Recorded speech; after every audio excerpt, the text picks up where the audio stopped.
movie. It's called The 4:30 Movie from Kevin Smith, written and directed by Jersey's Golden Boy.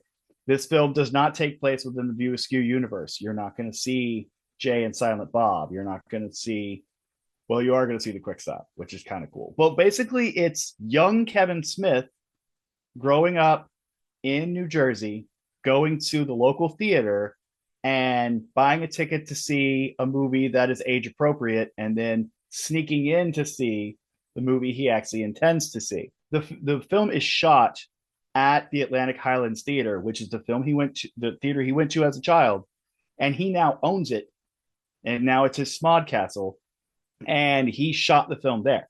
It is loaded with cameos. The stars in this thing are out of control.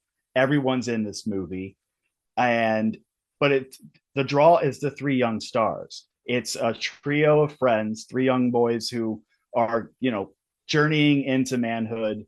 They're sophomores, juniors in high school. Summer's about over, and the lead character, we'll call him Kevin Smith, calls the girl that he had an earlier flirtation with and says, "Hey, why don't you meet me at the movies?" And to his surprise, she says yes. And I will say, his character, very smooth. Like, it was a great call. He did it well. I was like, I would have said yes. The movie's fantastic. The movies within the movie are a delight. I always love movies within movies. Like, put a movie in a movie, and I'll pay the ticket for admission. I love to see those. I love to see the production value that goes into it.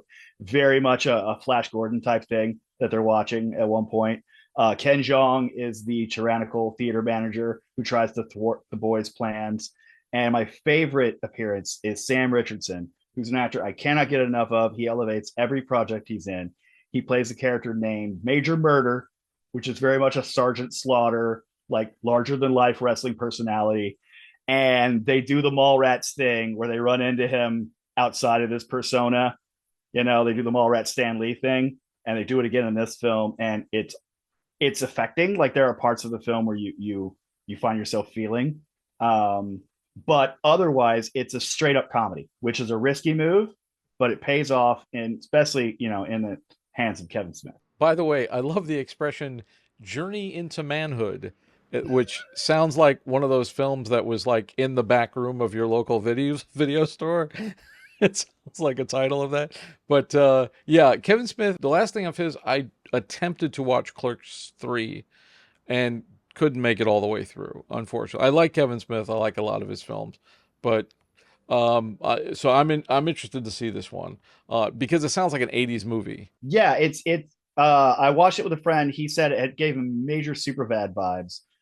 It's set in 1986, and what's great about the movie is that Kevin Smith can't lean on his toy box. He can't lean on his revolving cast of characters that he's developed through all these years. He has to write a genuine story. He has to present a human aspect, and that's why, if you're not a fan of his work, you're going to love this movie. And if you are a fan of his work, you're going to love this movie, because it's more soul bearing than a lot of his other work. Whether you like his films or not, you can never argue that Kevin Smith isn't sincere. If you think about his entire career, like especially the View Askew universe, his entire filmography, apart from like Red State and Tusk, are coming of age movies for emotionally stunted adults. So to actually transfer this to people of the correct age group sounds very intriguing. Right, and their journey into manhood. It's like you mentioned the back room at the video store. To me, it sounds more like one of those clinical videos you watch in your sex education class. Or an indie darling at Sundance 2025. We'll see. Which often ended up in the back room of the video store. This is the BTRP Media Network.